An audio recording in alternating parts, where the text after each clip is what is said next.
हर भारतीय के मन में एक सवाल है, क्या चीन हमारा दोस्त है या प्रतिद्वंदी? 2020 की गलवान घटना ने इस सवाल को और भी गहरा कर दिया।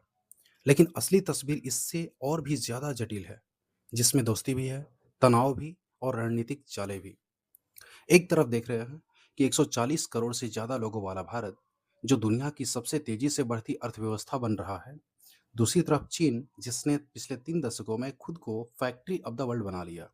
मतलब दुनिया में कहीं भी जाइए चाइना का प्रोडक्ट मिलता ही है।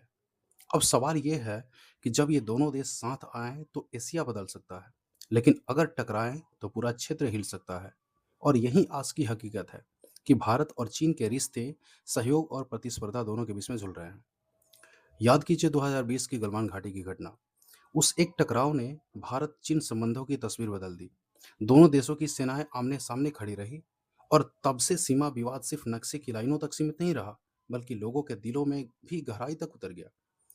लेकिन मसला सिर्फ सीमा का नहीं है।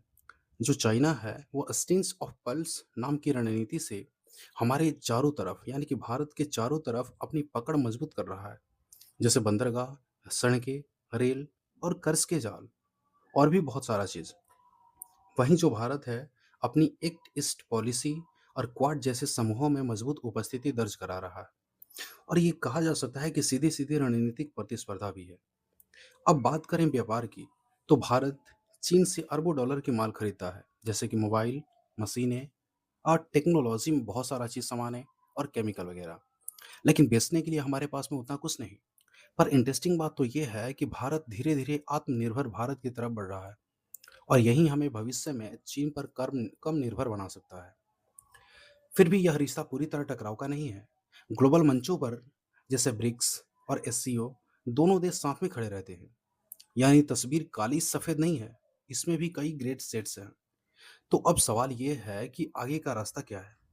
मेरा मानना है कि भारत को धैर्य रखना होगा, अपनी रणनीतिक सोच दिखानी होगी और बहुपक्षीय मंचों पर अपनी आवाज और मजबूत करनी होगी।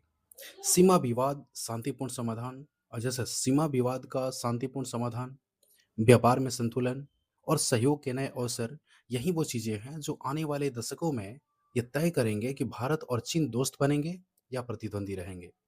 और याद रखिए, एशिया का भविष्य सिर्फ इन दोनों देशों की चालों से तय होगा। तो आज की दुनिया में भारत और चीन की कहानी केवल दो देशों की कहानी नहीं है, बल्कि पूरी दुनिया की राजनीति को आकार देने वाली ताकत है। अब आपकी क्या राय है? क्या आपको लगता है कि भारत चीन संबंध विश्व की आर्थिकी को तय कर सकता है? क्या भारत इन सभी शर्तों के लिए तैयार है? अपनी राय हमें जरूर लिखें। और अगर आपको वीडियो अच्छा लगा हो तो लाइक करें, शेयर करें और सब्सक्राइब करना ना भूलें।